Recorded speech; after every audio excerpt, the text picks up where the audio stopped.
My name is Sergeant Emily Carter, and I will never forget the first words I heard when I stepped into my mother's living room after 9 months in Afghanistan.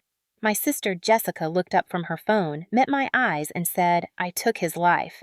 Then she smirked and went back to scrolling as if she had just told me the weather. My heart stopped. Milo.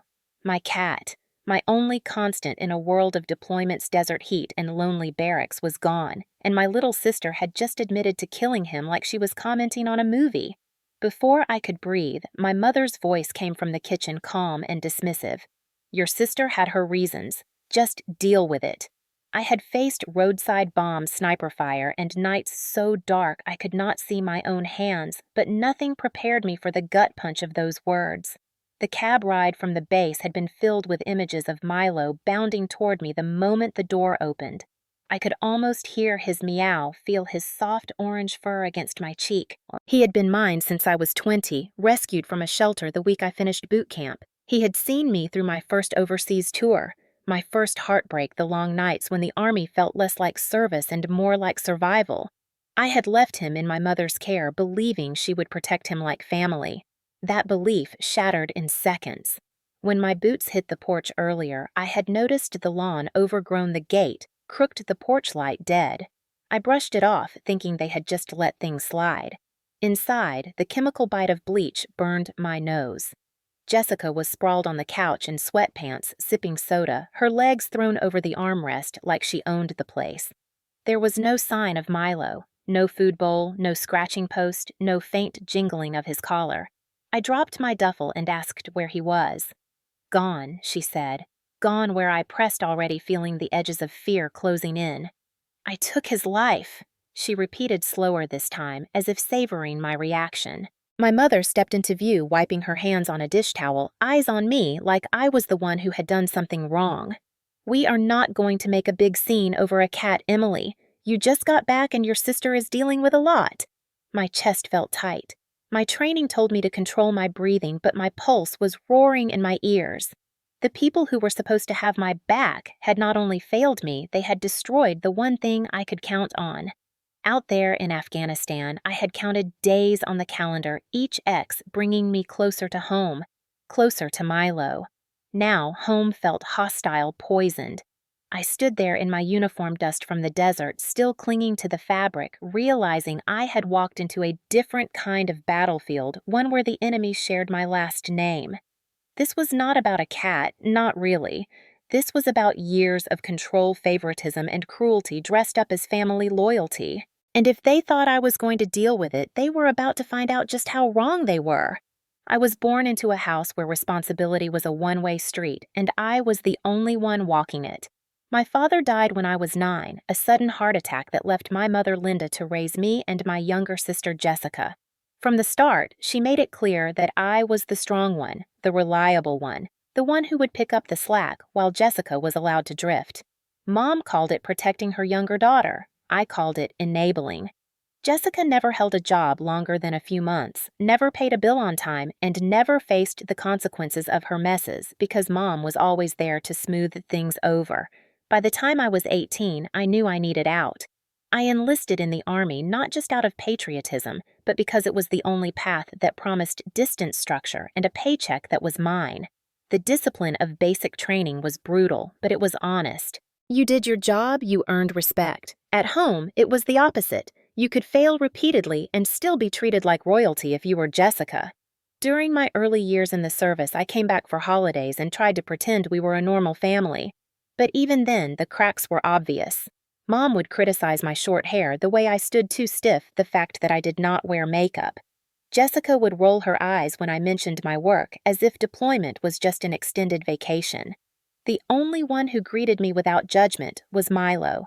I found him at an animal shelter near the base, a scrawny orange tabby with a crooked tail who pressed his head into my palm the second I opened his cage. The adoption paperwork took 10 minutes, but the bond was instant. Through my first deployment to Kuwait, my move to a new duty station in Texas, and my eventual transfer to a combat unit, Milo was my constant. I set up pet cams so I could see him when I was away. I paid for premium food and vet visits even when my own meals were MREs. He was not just a cat. He was proof that I could care for something and keep it safe despite the chaos around me. When I was assigned to Afghanistan last year, I left him in Mom's care. She promised to keep him inside, away from Jessica's friends and the loud parties she liked to throw. I trusted that promise because I wanted to believe she valued him at least as much as I did. Looking back, I realize I was willfully ignoring a pattern. Mom had always minimized the things that mattered to me if they got in Jessica's way. My college savings account mysteriously drained to cover Jessica's car payments. A week's leave I had planned to spend with friends was canceled because Jessica needed me to drive her across the state. Each time I swallowed my anger and told myself family came first. But family was supposed to go both ways. The weeks in Afghanistan were some of the hardest I had faced. We patrolled dusty villages, rebuilt roads in dangerous territory, and tried to keep morale up despite the constant threat of attack. At night, when the generator hummed and the desert wind rattled the tents, I would check my phone for the short videos Mom sometimes sent of Milo batting at a toy or stretched out in a patch of sunlight. Those moments kept me tethered to something soft and alive. They reminded me there was a world beyond the wire worth coming home to. As the months passed, I decided to cut my tour short by a few weeks. My commanding officer approved the leave, and I planned my homecoming in secret, imagining Milo's face when I walked in unannounced. I thought maybe a surprise visit would be a good start to mending the distance with Mom and Jessica, too. I pictured all of us in the kitchen, Milo weaving between my legs, the smell of coffee and cinnamon rolls like when I was a kid. Instead, I stepped into a house that smelled like bleach and indifference, and realized that while I had been fighting halfway around the world, the real enemy had been growing comfortable under my own roof. The taxi ride from the base to my hometown had been filled with daydreams of Milo rushing to the door, his crooked tail held high, the familiar jingle of his collar cutting through the silence. But as the cab pulled up, the first thing that struck me was how neglected the house looked. The lawn had grown wild weeds pushing through the cracks in the driveway, the mailbox leaning at an angle. The porch light, which Mom always kept on as a sign of welcome, was off, even though dusk was beginning to settle in. I chalked it up to them not expecting me, and maybe being out. My duffel felt heavier than it should as I climbed the porch steps, each creak under my boots echoing.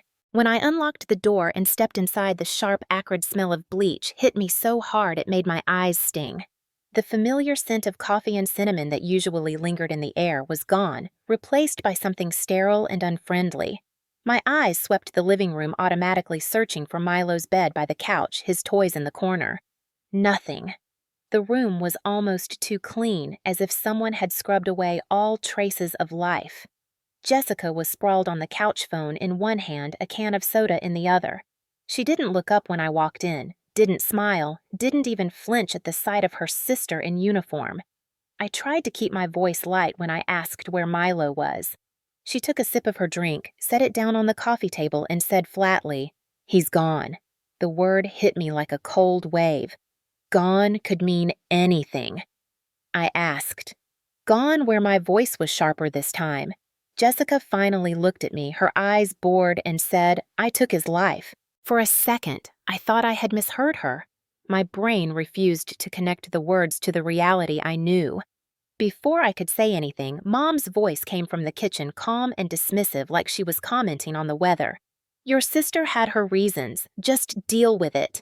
My stomach twisted. I stepped toward Jessica, my boots heavy on the hardwood, and demanded to know what she meant. She just shrugged and turned her gaze back to her phone. I looked around, noticing for the first time that Milo's food bowls were missing. His scratching post was gone, and the little blanket he always slept on was nowhere to be seen. The air felt too still, too empty. My heart was pounding so hard I could hear it in my ears. I glanced toward the hallway, half expecting him to come trotting out, but the silence pressed in like a weight. Mom finally emerged from the kitchen, drying her hands on a dish towel, her eyes cool and unimpressed. "Emily, you've just gotten back from a long deployment. This is not something you need to blow out of proportion. Jessica's been through a lot, and it wasn't intentional." The words sounded rehearsed, like she had been preparing to justify this. My chest felt tight, my breaths shallow. 9 months overseas, counting the days to come home to something familiar, safe, and loved, only to be told in the most casual tone that it was gone because someone decided it didn't matter. I had faced danger in places where every shadow could hide an enemy, but this was a different kind of threat, one that came from the people who were supposed to protect what mattered most to me.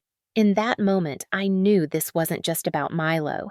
It was about every time my needs had been dismissed, every sacrifice I had made that went unnoticed, every instance where Jessica was shielded from consequences.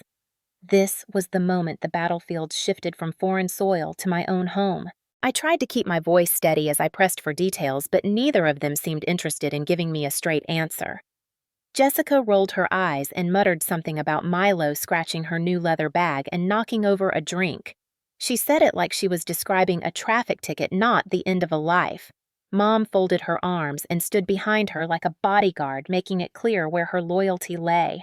My mind was racing, trying to piece together what had happened in my absence. I remembered the promises Mom made before I left about keeping Milo indoors, about making sure he got his medication for his old injury, about not letting Jessica's friends anywhere near him. I asked when it happened. Jessica shrugged, glancing back at her phone. A couple nights ago, he wouldn't shut up, so I took care of it. Those words made my stomach lurch. The casual cruelty in her tone was worse than anything she could have done physically. I wanted to believe she meant she let him outside or took him to a shelter, but her eyes told me otherwise. I turned to Mom, hoping for some sanity, but she just said, "Emily, you're making this bigger than it needs to be." He was just a cat. My hands curled into fists at my sides. To me, Milo wasn't just a cat. He was the only piece of home that had never changed the one soul who greeted me with the same warmth no matter what I had seen or done. The weight of those deployments, the isolation, the fear, it all eased when I saw him. I stepped away from them, needing air, and opened the back door. That's when I noticed the garden gate ajar and a pair of muddy boot prints leading toward the side yard. Something told me I wouldn't like what I found. I followed the trail to the garage. Inside, there was a faint smell under the bleach, something sour and metallic. In the corner, half hidden behind a stack of boxes, was a cardboard box with duct tape haphazardly slapped across the top. A few strands of orange fur clung to the edge. My knees went weak. I backed out of the garage, my throat tight, and nearly bumped into Mrs. Peterson, the elderly neighbor. She had been watching from her porch. Her face was pale, and her eyes darted toward the garage. In a low voice, she said she'd heard Milo yowling 2 nights ago, a horrible, desperate sound that cut off suddenly. She said she'd seen Jessica carrying a large trash bag to her car later that night. I asked if she had called anyone. She shook her head, looking ashamed, and said she didn't want to get in the middle of family business. The pit in my stomach deepened. I walked back inside my mind, turning over every detail. The missing food bowls, the smell of bleach, the empty spaces where his things had been. It was all deliberate an erasure. Jessica looked up as I came in and smirked as if daring me to challenge her. Mom's expression was harder now, warning me to drop it. I felt my pulse steady, my anger cooling into something sharper. They had done something unforgivable, and worse, they thought they could get away with it simply because I was outnumbered in this house. But I had spent years in situations where being outnumbered didn't mean being powerless. I knew how to gather intel, how to wait, how to strike when it counted, and I was about to find out exactly what they had done, no matter how much they wanted me to let it go. That night, I barely slept. I lay in my old bed, staring at the ceiling, the smell of bleach still clinging to my hair and uniform. Every time I closed my eyes, I saw Milo's crooked tail flicking lazily in a patch of sunlight, heard the faint rumble of his purr against my chest. Then I saw the flash of Jessica's bored expression and the way Mom's voice cut through the air like a blade when she told me to deal with it. I needed proof, not just for myself, but for anyone who might try to call this an overreaction. I remembered that before leaving for Afghanistan, I had reinstalled the small indoor cameras I'd bought years ago. They were discreet, hidden in everyday objects like a clock in the living room and a smoke detector in the hallway. Originally, they were for peace of mind to check in on Milo when I was away, but now they might hold the only truth I could trust. Early the next morning, while Mom and Jessica were still asleep, I dug through my duffel until I found my old laptop. I plugged in the external drive I'd kept locked in a case. The footage was there, time-stamped and waiting. My hands trembled slightly as I navigated to the date Mrs. Peterson had mentioned. The living room camera caught Jessica storming in, Milo darting under the coffee table. She was yelling about her purse, her voice sharp and grating. She kicked at him once, twice, then grabbed him by the scruff and flung him against the wall. My breath caught. He landed awkwardly, scrambled toward the hallway, but she was faster. She snatched him up again, ignoring his claws as he struggled and disappeared out of frame toward the garage. A few minutes later, she came back empty-handed. Mom was standing in the doorway to the kitchen the entire time. She didn't move to stop her. She didn't even look shocked. Instead, she said, clear as day, "She's overseas. She won't know." I paused the video, staring at the frozen image of the two of them. My mother, the woman who raised me, complicit in the casual killing of the one creature I loved without reservation. My chest ached, but my mind was already shifting into operational mode. I made 3 copies of the video on separate drives. One stayed with me, one went into my safe deposit box at the bank, and one I would hand to someone who could use it. I knew exactly who that was. Before deployment, I'd become friends with Captain Laura Harris, a fellow soldier who also happened to be married to a civilian lawyer specializing in both criminal defense and animal rights cases. I sent her a short message. "Need you to see something. Urgent." She replied within minutes, telling me to come by their home office that afternoon. When I got there, her husband Ben watched the footage in silence. His jaw tightened, but he didn't interrupt. When it ended, he asked only one question. "Do you want this handled quietly or publicly?" "Publicly," I said without hesitation. He nodded and began outlining the process. We'd file a police report for animal cruelty, which in our state was a criminal offense. We'd also contact the local Animal Protection Society, which had strong media ties. It would be airtight, time-stamped video corroborating witness physical evidence in the garage. There was nothing they could spin without calling themselves liars. I left their house with a folder of instructions and a sense of grim focus. Back at home, I acted like nothing had changed. I made coffee, asked Jessica about her day, even helped Mom carry groceries in from the car. They seemed to relax, thinking the worst had passed. In reality, I was building the case that would strip away the safety net they'd always assumed would protect them. Every smile I gave them was a lie. Every polite nod was a countdown. I had learned in the military that patience was not the same as passivity. Sometimes the best way to win a battle was to let your opponent think they'd already won right up until the moment you took everything from them. That was the only way this could end. Not with an apology, not with a half-hearted excuse, but with consequences they couldn't walk away from. Over the next 2 days, I kept my composure while working in the shadows. I followed the steps Ben had given me. The first was to secure the neighbor's testimony before Jessica or Mom caught wind of my plan. Mrs. Peterson was hesitant when I knocked on her door, peering through the screen like she expected trouble. I spoke softly, told her I understood her fear of getting involved, but that this wasn't just a family argument, it was a matter of law. After a long pause, she agreed to tell the truth. She described the yowls she'd heard, the sudden silence, and Jessica carrying a trash bag toward her car. I recorded her statement with her permission and had her sign a brief affidavit Ben had drafted. Next, I took photos of the garage where the box had been the boot prints in the dirt and the strands of orange fur still clinging to the corner of a shelf. I collected the fur into an evidence bag Ben had provided. Each step made me feel less like a grieving pet owner and more like a soldier running a covert op. Mom and Jessica were oblivious.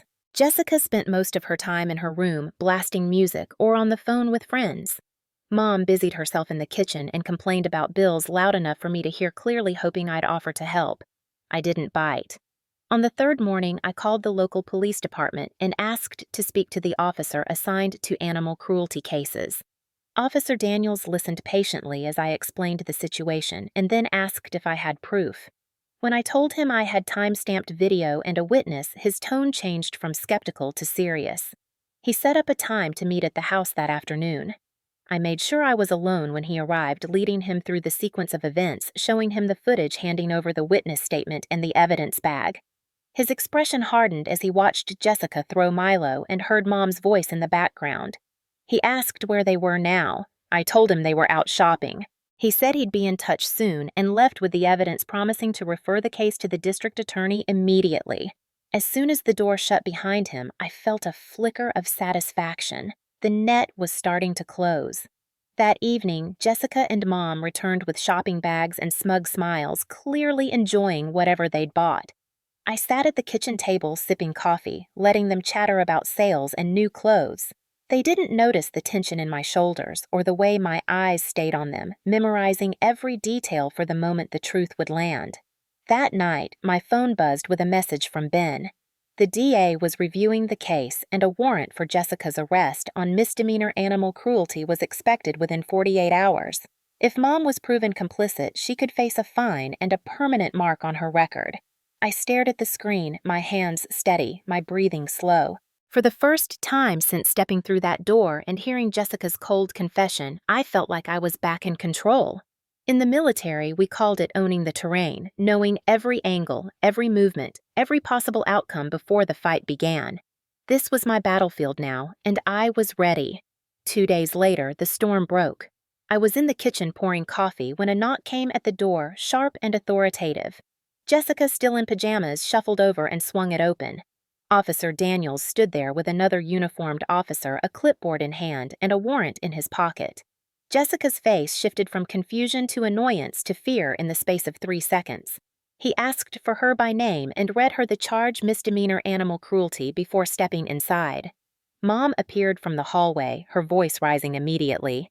"This is ridiculous! You can't just come into my house!" Officer Daniels replied calmly that they had probable cause, a signed warrant, and documented evidence. Jessica tried to protest, saying it was an accident, but he cut her off. "Ma'am, we have video footage that shows otherwise." I stayed seated at the table, coffee in hand, watching the scene like a spectator who already knew the ending. Jessica was handcuffed, her eyes darting toward me with a mixture of hatred and disbelief. Mom followed them out onto the porch, shouting about harassment and family loyalty, but the officers didn't flinch. A few neighbors had gathered at the end of their driveways, curious. Mrs. Peterson stood among them, her arms crossed, not looking away. When the patrol car pulled out, I could see Jessica in the back seat, her head turned sharply to avoid my gaze. Mom came back inside, slamming the door so hard a picture frame rattled on the wall. She rounded on me, her voice low and venomous. "You think you've won something here? You've just destroyed this family." I set my mug down slowly and met her eyes. "No, Mom. You destroyed it when you decided protecting her was more important than protecting what mattered to me." She sputtered, calling me ungrateful, cold, heartless, but I didn't rise to it. The next day, the local paper picked up the story using the headline, "Soldier Returns from Deployment to Find Pet Killed, Charges Filed." The online version included a still frame from the security footage, Jessica mid-motion, Milo in her grasp, Mom in the background. The comment section exploded with outrage. Animal lovers, veterans, and ordinary citizens condemned what they saw. Mom refused to leave the house, drawing the curtains and ignoring calls. Jessica was released later that day pending a court date, but her job at a local boutique vanished overnight when the owner saw the article. The fallout was swift. Friends stopped returning calls. A few distant relatives sent me private messages expressing their shock. Others sent nasty ones accusing me of airing dirty laundry. I ignored them all. My focus was on the court date. On the morning of the hearing, I wore my uniform not for show, but because it reminded me of why I fought for truth, for protection, for standing up when others looked away. The judge reviewed the video, the witness statement, and the physical evidence. Jessica's attorney tried to argue it was an impulsive act, that she was under stress, but the judge was unmoved. The ruling was clear guilty. She was fined, sentenced to community service at the local animal shelter, and prohibited from owning pets for 5 years. Mom was issued an official warning for aiding in the concealment of evidence. Outside the courthouse, reporters waited. One asked me if I felt vindicated. I told them this was never about revenge, it was about accountability. Back home, the silence between me and Mom was a living thing. She moved around the house like a ghost, refusing to acknowledge what had happened. Jessica avoided me entirely, slamming her bedroom door when I walked by. But the balance had shifted. For the first time, they understood that my presence in this family didn't mean I would accept their cruelty. I spent the evening in the living room, Milo's old blanket folded on my lap, feeling the weight of both loss and justice. In the Army, we were taught that some victories are quiet. They don't come with parades or applause, just the knowledge that you held the line when it mattered. That was enough for me. The weeks that followed made it impossible for Mom and Jessica to pretend nothing had changed. Jessica's mugshot was still circulating online, reposted by animal welfare groups and shared in local community pages. Every time she went out, someone would recognize her whisper or take a photo.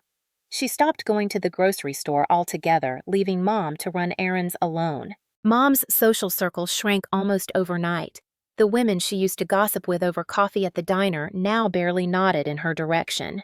At church, people avoided eye contact, and a few even told her directly that they could not condone what Jessica had done or her role in covering it up. The isolation was eating at her, though she would never admit it. Bills started piling up. Without Jessica's part-time income and with Mom's hours at the library reduced, the house payments became a strain. I noticed the stacks of unopened mail on the counter, the tension in her jaw when she picked up the phone and quickly hung up.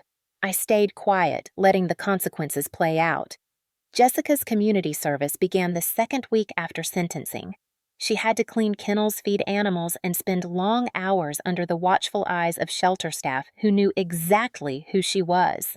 Word reached me from one of the volunteers that she was sullen and resentful, but there was no escape from the work.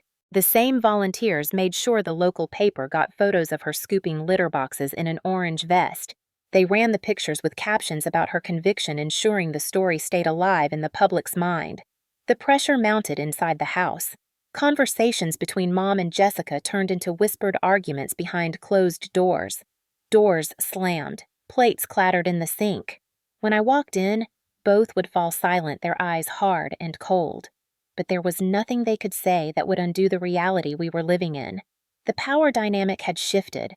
I was no longer the one who had to defend my place here. They were the ones scrambling to hold on to theirs. By the end of the month, Mom suggested selling the house and moving somewhere fresh. I told her she could do whatever she wanted, but the deed was in my name, now transferred after Dad's passing and officially confirmed during Jessica's court proceedings. If she left, she would be leaving without the roof over her head. She said nothing after that. In a way, it was the clearest sign yet that they finally understood. There was no going back to the old way, no erasing the fact that their actions had brought this down on them. For me, the justice was not in watching them suffer. It was in knowing they could no longer pretend their cruelty carried no price. Once the dust settled, I decided the house needed to be reclaimed, not just from the mess they had made of its reputation, but from the memories of what had happened inside. I started with Milo's space, the corner of the living room where his bed had been. I repainted the walls a warm cream, set up a small shelf with framed photos of him, and placed his favorite blanket in a glass display case alongside his collar and the first toy I ever bought him. It became a quiet memorial, a reminder that his life had value, even if they had dismissed it. From there, I moved through each room, scrubbing away the stale air of resentment and replacing it with something I could live in.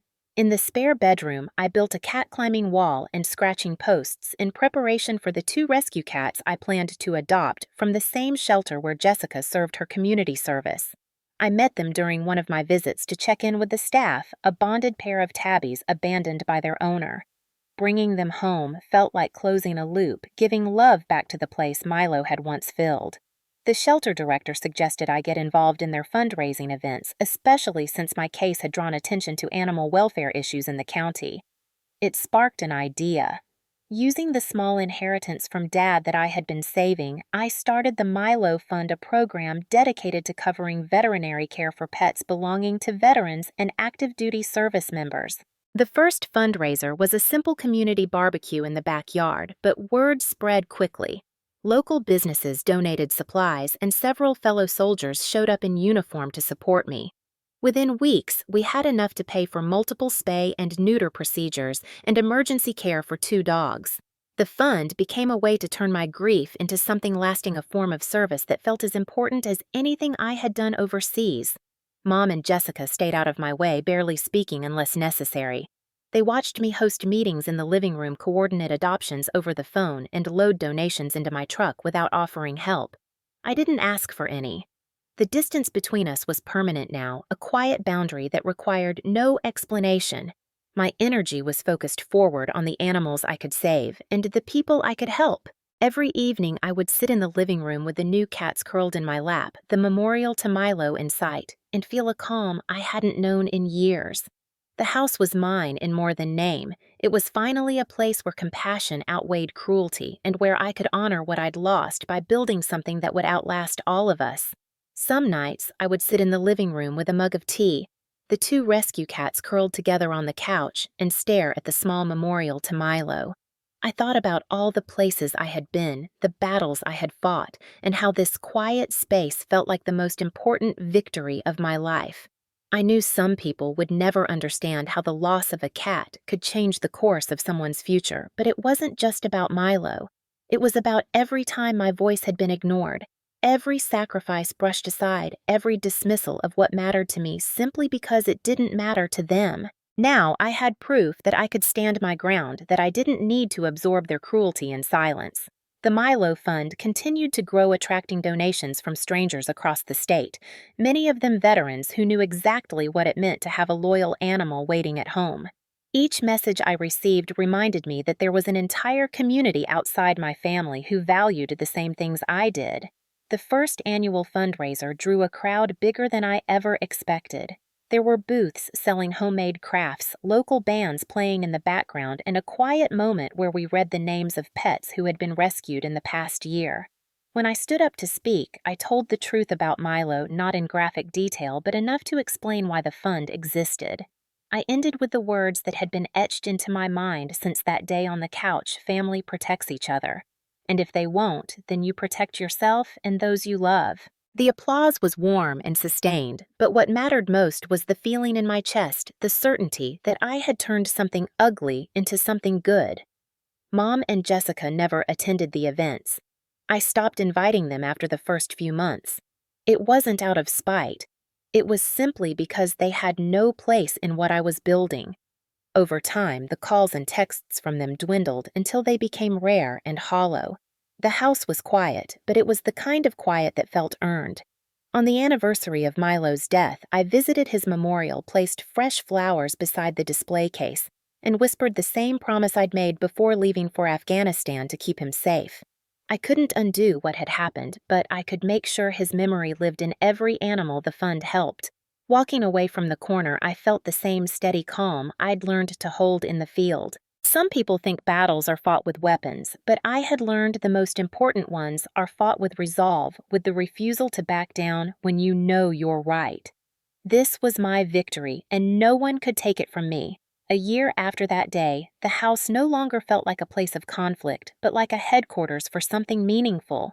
The Milo Fund had expanded beyond my small county, partnering with shelters in 3 neighboring towns and building a network of volunteers who could respond when a veteran needed help with a pet. We arranged free vaccinations, emergency foster care during deployments, and even transportation for older pets to and from veterinary appointments. Each success story reminded me that the fight had been worth it. I kept the memorial corner exactly the same, a fixed point in a home that was otherwise full of change. Sometimes visitors would pause there and ask about Milo, and I would tell them he was the reason this entire project existed. I never mentioned Jessica or Mom by name. Their part in the story was already sealed in public record and needed no further retelling. The community remembered, and so did they. Mom had moved out 6 months earlier, claiming she needed a fresh start, though I suspected she simply couldn't stand living in a house that no longer revolved around her control. She rented a small apartment in another town, far enough away that our paths rarely crossed. Jessica left not long after moving in with a friend who didn't mind her attitude or the lingering whispers about what she'd done.